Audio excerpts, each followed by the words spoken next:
Well, if you had any doubt of where Bitcoin was going today, should absolutely confirm that it is here. The bull market officially has started, the last final banana zone, and we're going to talk price predictions. I'm going to talk what to expect this weekend and the week ahead, and it is going to be wild. So make sure you hit the like and subscribe button. You guys have been killing it recently, loving the Bitcoin content, so thank you so much. But if you want some more, hit that like button and let's get into this video. So I want to start here. We talked about this yesterday. We talked about the key metric we've been keeping an eye on the channel, which is BlackRock. They once again came in buying 1,433 Bitcoin in the last day of the week. Now, remember, ETFs don't trade Saturday and Sunday. So this weekend is going to be pretty interesting as we see whether short-term holders are going to try and take some profits. Bitcoin actually broke 66,000. We'll take a look at the technicals in just a minute. But yet again, this is a big move, and we now start seeing ARK21 come to the party, as well as VanEck. They are all buying significant amounts. The actual money today was a big deal, as we see the total volume now break $2.09 billion on the Bitcoin ETF. So this is big news. Big institutions are coming. They are loading up their positions, and you only have to look at what we've been doing over the course of the last few days. $365 million yesterday, as well as $105 million the day before. In actual fact, 4 days now, well over $100 million of inflows. And if you take last week, just an example, knocking on the door of $500 million flowing into these ETFs. And I think you're going to see it even bigger next week. It's kind of wild. So what are people saying? Well, look, the power law model is an interesting modeler that ultimately works on previous support resistance levels to give us a relatively solid price prediction. And look, people have very much different and varying views. My prediction's always been around 140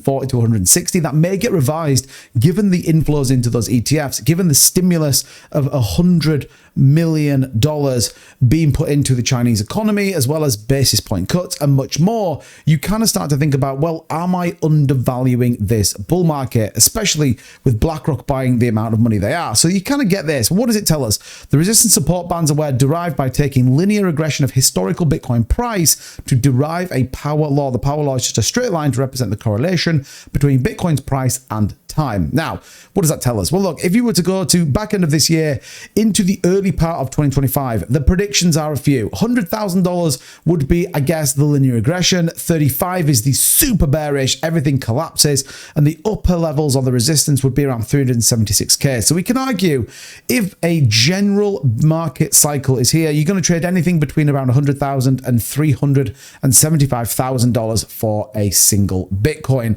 Let me know what you think in the comments down below. What's your Bitcoin price prediction? I'm dead interested to know. Like I said, lots of people though are significantly overpricing, in my view, by the way, at the market. 400K I think is a little bit of a stretch, but 200K I'm definitely warming up to. Well, again, we can talk about the power law model that we just discussed a little bit, but this is another interesting point to think about.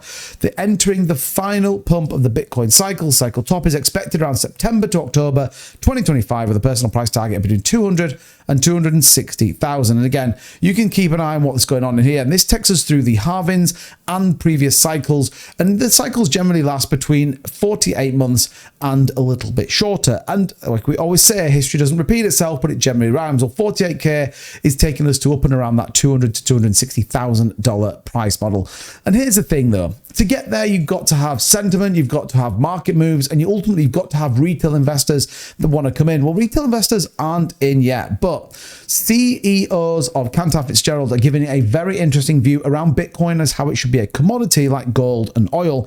Now, we've seen recently, and I talked about it in my update video yesterday, Gary Gensler's position, in my view, is changing. He can't publicly announce it because it would send the markets into absolute overdrive. You imagine Gary Gensler coming out and saying, well, I think Bitcoin could be used as X. I think it could be a commodity that we can have. The markets would go into absolute overdrive. With the risk of recession in the US, that is something that he simply cannot do. But Cantor Fitzgerald CEO Howard Lutnick called on regulators to treat Bitcoin like gold and oil because it is a commodity. Lutnick made a statement during an appearance at Fox Business Show's Morning with Maria, September 27th, where he also criticized regulators and lawmakers for failing to supervise and support the digital asset industry. According to Lutnick, regulators are unable to supervise the industry properly because they don't understand the importance of Bitcoin and crypto, of how important it is going to get it right. Quote, the regulators and politicians don't know how to regulate crypto or digital at all. It's just platitudes.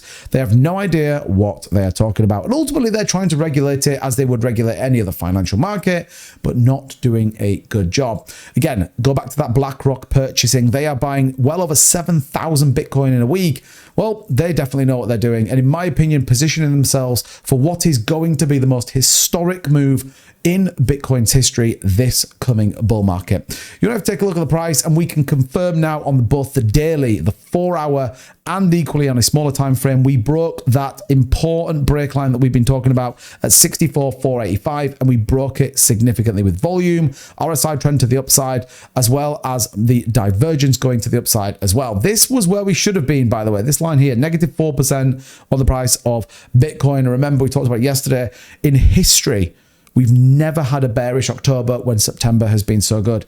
And we've never had a September as good as we are having right now.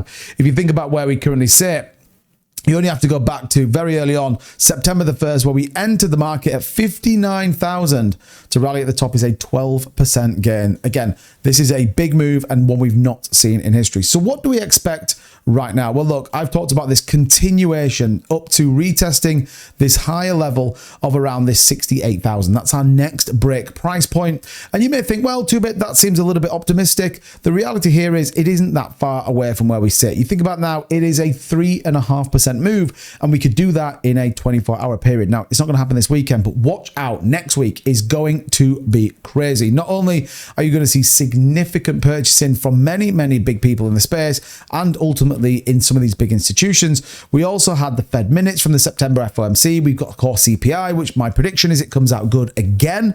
We also have core PPI that are definitely going to give us some interesting views as to where the market both is and where it's going, which aligns potentially to a further rate cut in November. And people are going to be looking at CPI for that correlation and to start to get a handle on what it looks like. At the minute, 54% of people think another 50 basis points cut is coming. That could be 1% in a little over 2 months. Absolutely wild. Let me know what you think in the comments down below. Drop your Bitcoin price for the top. I'm very interested to know. And as ever, we'll see you in the next one. Thanks so much for watching. See you soon. Bye-bye.